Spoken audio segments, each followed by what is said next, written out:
Welcome, everyone. This is Contemporary Web Development Technologies Part 1. This is part of the Brown Bag Speaker Series on contemporary web topics for the Art Institute of Pittsburgh Online Division in the Department of Web Design and Interactive Media. What we wanted to talk about today were some contemporary web development and design technologies which are very much in use today, very popular technologies. The first is a concept of open source, which is also referred to as free and open source software. And also, we wanted to talk a little bit about content management systems. We've talked about some of these before in earlier presentations, but I wanted to sort of back up a little bit and just sort of talk a little bit about the basics, the concepts. First of all, of open source, as far as what it is, where it comes from, what sort of how it came to be, and how what the role is that it is in web development today, and also how it's put to use. And one way that it's put to use in a really beneficial way to developers as well as to users and to the development community at large are through content management systems, which is a type of information management, specifically in use, in our case anyway, for websites. So first, what is open source? The term open source describes practices in production and development that promote access to the end product's source code materials. So that's really at the heart of what open source is. It gives the developer access to the software, to the code that runs the software. So you have the ability to edit at a level that you normally wouldn't have access to when you're talking about proprietary software. So the short of it is, that's really it. That's the difference between open source and proprietary. There are a lot of other benefits to open source, but that's what's really at the heart. So again, you have the code to modify and adapt software. This option is open and freely available to all users of the software. So if you're a developer, you'll have access to this root code. There are a lot of different types of open source software. Anything from web browsers to office products, chat clients, statistical survey software, proxy, web caching, web hosting, you name it, there's probably an open source solution out there. These are just a few of the examples that I've listed here, and down at the sort of towards the bottom, I have larger and in bold a few web content management system softwares that we can take a look at later in the presentation.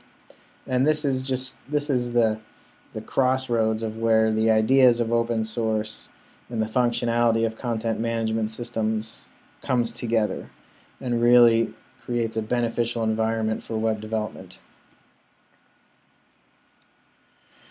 This is a very brief timeline based on an earlier speaker series presentation that just sort of talks a little bit about, hits on main points of the evolution of open source. Starting in 1935, when you had early theories about what software even could be, and Alan Turing is a popular example of his work on the decision problem.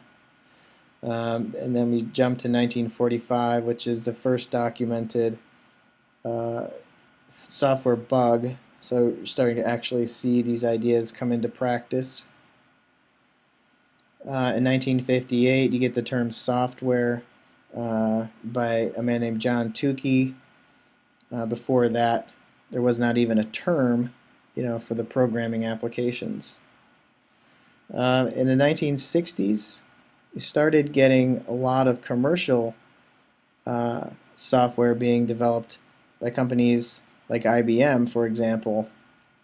And at this point, there was no real proprietary stamp that could be placed on the software. This was just material that was being put together to allow the companies to do things that they needed to do.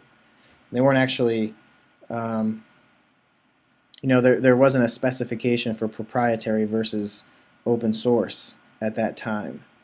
And then in the 1970s is when you start to see these companies actually starting to encrypt a lot of the code that they were writing in order to close the loop, so to speak, and to not allow developers to be able to take this software, whether they bought it or whether they were given it, or however they managed to obtain the software.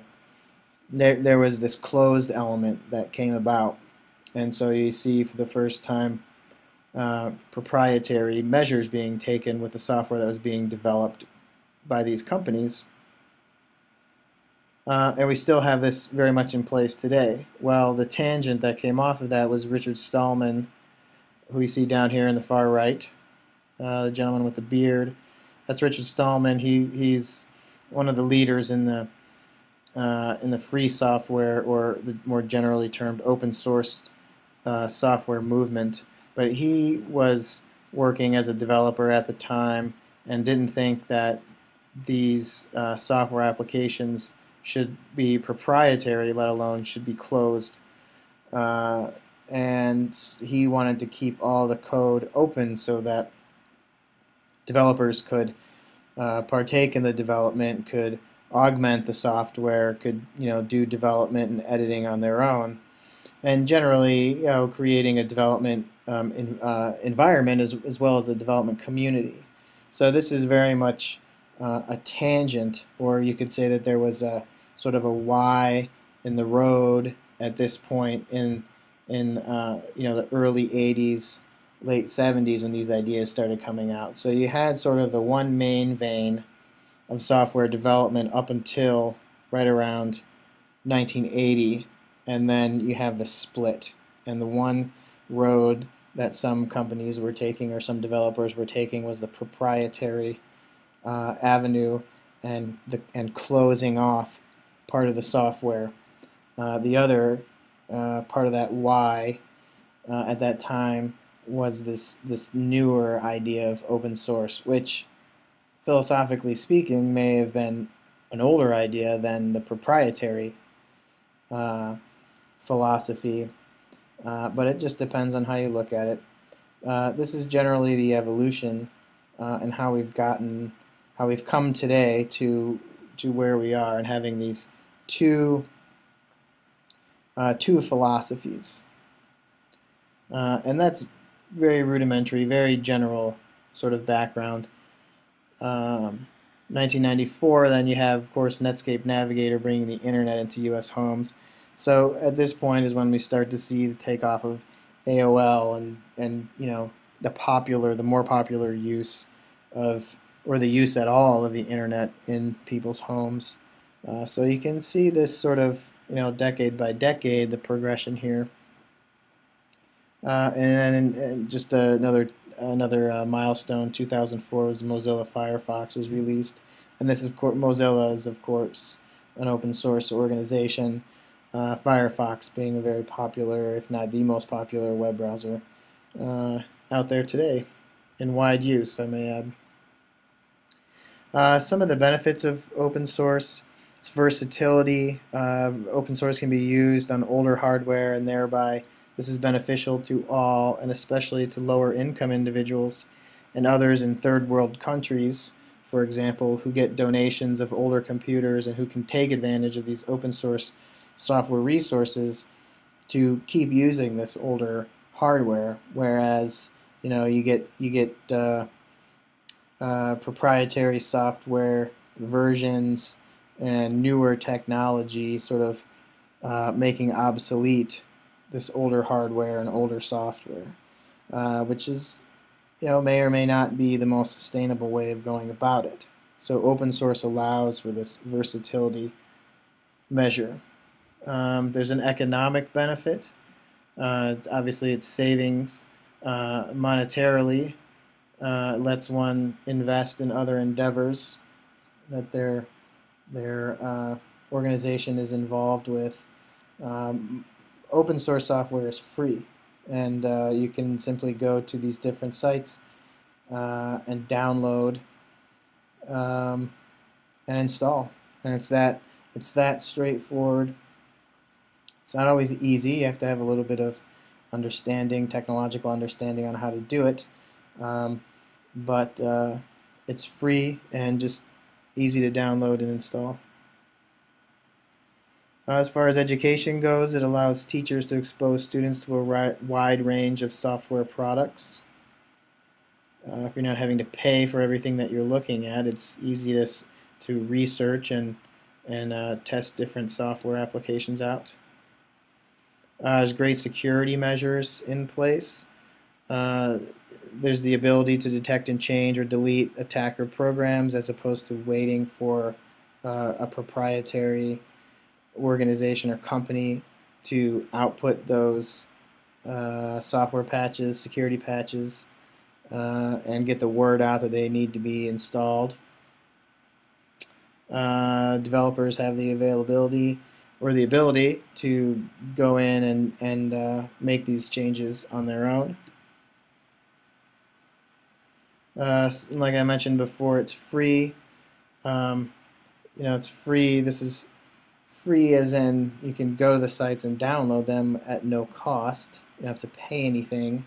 But we also get from Richard Stallman here, that open source or free software is free as in freedom as well. So there's a lot going on, both socially, philosophically, with this idea of open source. It's not only just there to have a free version, of otherwise proprietary software.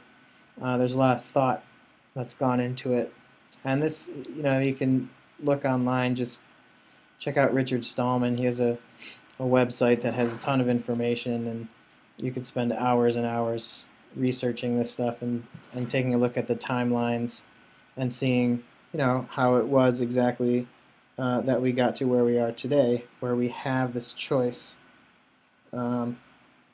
between proprietary and free and open source solutions.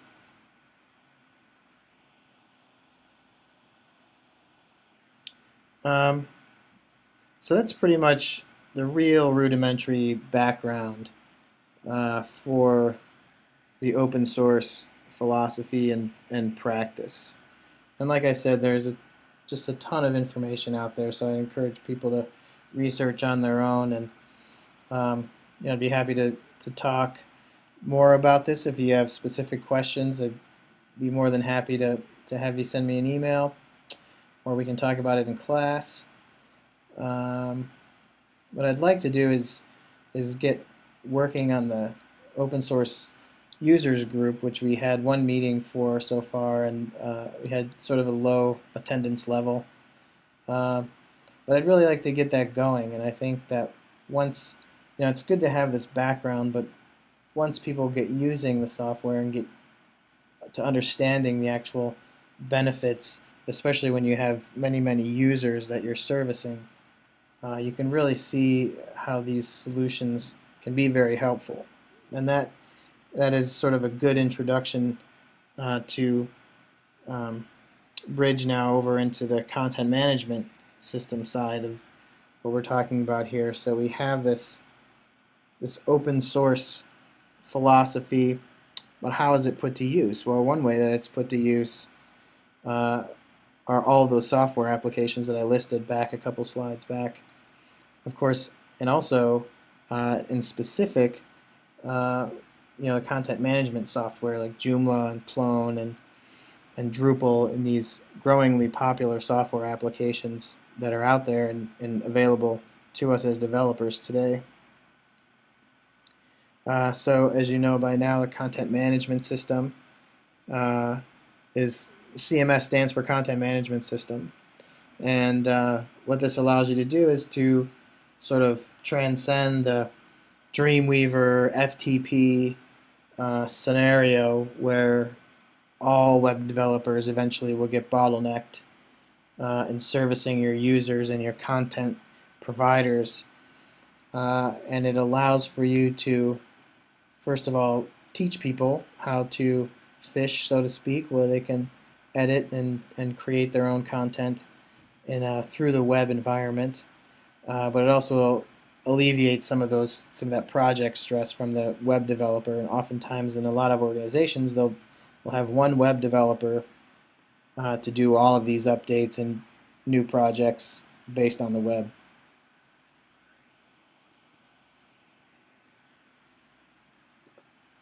So a few examples of some content management systems. The proprietary list is on top. Red Dot, which is now, I put here ironically, they changed their name to OpenText, which is funny because it's not an open source software, but it's very popular. Red Dot's been around for a while. It's a very popular content management system. IBM has their Lotus Web. .NET Nuke is another popular but proprietary solution. And so in the middle of the slide here we have a few popular open source examples. And these I've mentioned a couple times: Drupal, Joomla, Plone, WordPress. And these all serve a variety of different purposes. So as you get to know the software a little bit, you can understand which one will be right for you and for each individual need that you have. I pasted in this Wikipedia link here that has a long list of CMSs. I mean, haven't even scratched the surface with these here. I just tried to put up a couple of familiar ones that you may have heard of and maybe not have been so sure about what they are or what they do. But if you go to this Wikipedia link, or just search off Wikipedia, you'll see. I'm not sure if it's exhaustive, but it's exhaustive for my use. It's a huge list, and it gives you a really good idea of which categories these systems fall into.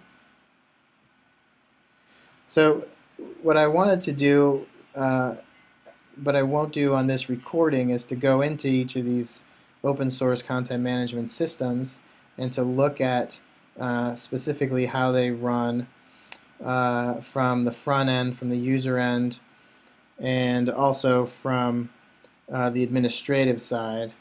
And we will save that for one of the workshops or for the next Brown Bag Speaker Series and go over it then. Of course, in the meantime, if you'd like to email me, feel free, and we can talk much more in depth about any of these ideas or anything related. Thank you very much.